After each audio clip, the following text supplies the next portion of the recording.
¿Quién fue Francisco Juan de Zumárraga? Obispo de la diócesis de la Ciudad de México. De 1527 a 1547 fue hecho el primer arzobispo de México. Dio los primeros pasos para la fundación de la Universidad de México. Protector de los indios en 1536. Inquisidor apostólico. El que lo protegió después fue el inquisidor, o sea, castigó, martirizó a muchos o a varios de ellos. ¿Por qué decía Jerónimo López que los indios no se les debía instruir? Imagínate.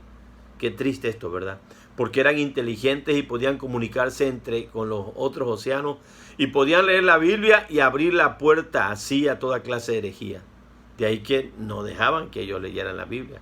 Por eso era mejor tenerlos ignorantes. Por su propio bien, decían, bajo la tutela de los españoles. O sea, solo le enseñaban lo que ellos querían. Así pasó muchos años en México, hermano.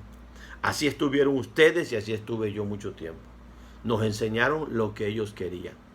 Hasta que un día Dios nos abrió los ojos y nos dimos cuenta de las grandes mentiras, a como nos seguimos dando cuenta de las grandes mentiras de los españoles a través del sistema de la Iglesia Católica.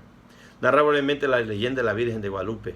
1531, el indio Juan Diego pasaba por el Tepeyat, oía música y la voz de la Virgen llamándolo, Juan Dieguito, y dando instrucciones para el arzobispo Zumárraga, que le construyera una capilla en el lugar indicado. Zumárraga no le creyó, la segunda vez tampoco le creyó, y a la tercera la Virgen le dijo a Juan Diego que su tío, ¿verdad?, Bernardino sanaría, pero que le llevara unas flores al arzobispo.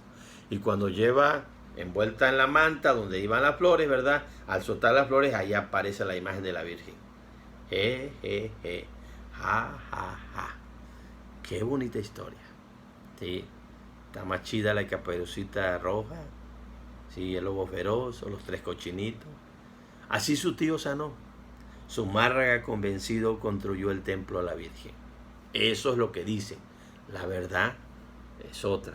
¿Cuál es la dificultad de esa y qué es lo que dice Fray Bernardino de Sahagún? Oiga esto, no se conserva testimonio alguno de Zumárraga. O sea, él nunca atestiguó eso que le atribuyeron de que se había visto la Virgen y que construyó. Nunca. Acerca de todos esos acontecimientos. Si hubiera sido algo tan importante, ¿por qué no lo dijo Zumárraga? ¿Sí? Que fue un arzobispo. Fray Bernardino dice, que es un historiador, dice que el Cerro del Tepeyat era el lugar donde se le rendía culto a la Tonatzin, la madre de los dioses mexicanos. Él dice que fue una invención satánica para palidar la idolatría debajo de este nombre, Tonatzin, la madre de Dios. Un viejo culto indígena recibió matiz cristiano. Hermanos queridos, esto es una verdad que ha sido comprobado, ¿verdad?, en personajes de la Iglesia Católica aquí en México y que se han metido en bronca gruesa con el Vaticano y con la curia mexicana, ¿verdad?, de los muchos sacerdotes y obispos. Pero es una verdad que es real. ¿Qué es lo que señala la relación entre Guadalupe y la Tonatzin y cómo se ve la leyenda? El hecho de que aunque los españoles pudieran arrollar templos, los señoríos, las instituciones de los indios, siempre queda un centro de resistencia que le permite al indio conservar su dignidad y orgullo en su propia historia. ¿En quién? En la Virgen de Guadalupe. Nos engañaron, pusieron el otro nombre, pero es nuestra diosa, Tonatzin. Eso es lo que queda como un centro de resistencia. Muy bien, hermanos. Ahí habían otros datos. Se fueron, ¿verdad?, a conquistar el norte, pensando en 7 ciudades de oro, ¿verdad? ¿Viste ese dato? La conquista de Yucatán fue más tardía, hermanos, tardó en completarse hasta 1560. Los yucatecos, los mayas fueron más resistentes, pero también los conquistaron, hermanos. Los caciques yucatecos mantuvieron algo de autoridad bajo la tutela española. Y bueno, ahí viene el término la Blanca Mérida. A lo mejor si tú has ido un paseo por Mérida en esas, en los carritos, esos que te llevan a pasear, te cuentan la historia y conoces algo de esto. ¿Cómo llega el supuesto contagio protestante? Vamos a la Nueva Granada. Hermano, que la Inquisición quería asegurar que no penetrara en Nueva Granada por medios marinos, comerciantes, corsarios, piratas ingleses y holandeses que eran protestantes o de convicciones protestantes, no es que eran cristianos. Por diversas razones desembarcaban en la colonia española y así empezó a llegar la literatura cristiana, ¿verdad?, ahí, a esos lugares. ¿Cuál fue el voto que hizo Pedro Claver? Hermano, ¿Y a qué se dio Claver? Desde el momento mismo en que llegaban los esclavos a Cartagena. Cuando hizo su voto, su profesión de fe, hermano, final, vio y sintió un profundo dolor por los esclavos negros, que eran traídos del África. Hizo un voto, Petrus Laber Adeptum siempre versus. No sé ni cómo se dice en latín, pero bueno. Pedro Claver por siempre esclavo de los negros. ¿Sabes qué, hermano? Te digo algo. Él era católico, pero él le pidió a Dios un día poder encontrármelo en el cielo y saludarlo a este tipo. Estaba pasado, la verdad.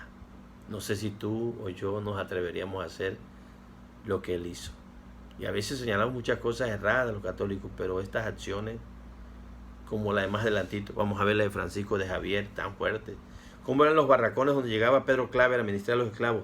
Hermano, los traían en barcos 2 meses, sin moverse, amontonados, comida mínima para mantenerlos vivos.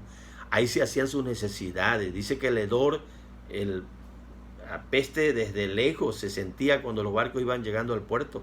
En los barracones se les preparaba para el mercado, eran cárceles.